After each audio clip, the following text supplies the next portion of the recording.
পেঁয়াজের ফসলে যদি আমরা দাম না পাই আমাদের কৃষক বাঁচবে না, আর কৃষক না বাঁচলে দেশ বাঁচবে না। আমি আজকে আসলাম রাজবাড়ী জেলার কালোখালী থানার একটি শাহরালী ইউনিয়নের একটি বড় বিল। এখানে আপনারা দেখতে পাচ্ছেন যে অনেক পেঁয়াজ। তো বর্তমান পেঁয়াজের যে অবস্থা তার উপর একটি ভিডিও ধারণ করার জন্য এই বিলের মধ্যে আমাদের আগমন।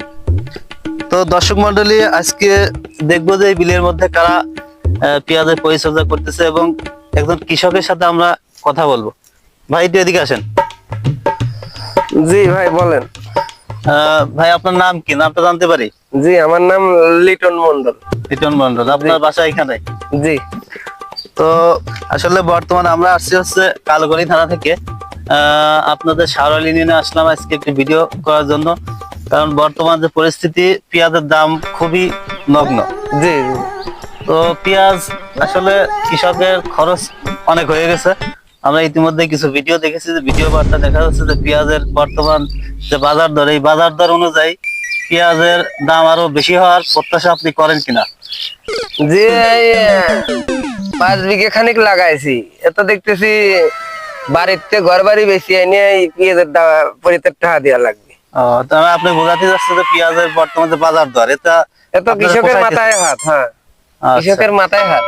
আপনার প্রত্যাশা কি, যে মানে পেঁয়াজের কত দাম হলে পরে আপনাদের এই ফসলের জমির ফসলের যে খরচ খরচা হয়েছে এই খরচটা উঠতো বা আপনাদের মানে সমস্যা হইতো না?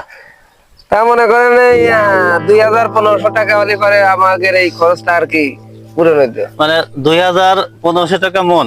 জি জি।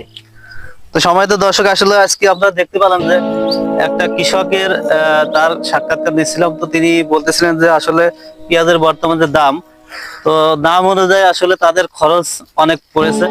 শতাংশ অনুযায়ী তার বক্তব্য মতে প্রায় 1500 টাকা শতাংশ সার ফাঁস এবং কীটনাশক কি খরচ পড়ছে।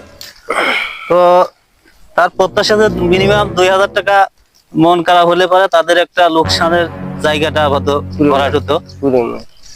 তো আমি আহ্বান করব যারা পেঁয়াজি ব্যবসায়ী এবং যারা ঊর্ধ্বতন কর্মকর্তা আছেন, আশা করি আপনারা এই পেঁয়াজের দাম কৃষকের মূল্য নির্ধারণের উপর ভিত্তি করে এমন একটি বাজার দর সৃষ্টি করবেন যে এই বাজারের দরের কারণে কৃষকরা আসলে তাদের লাভের কিছু অংশ পায়।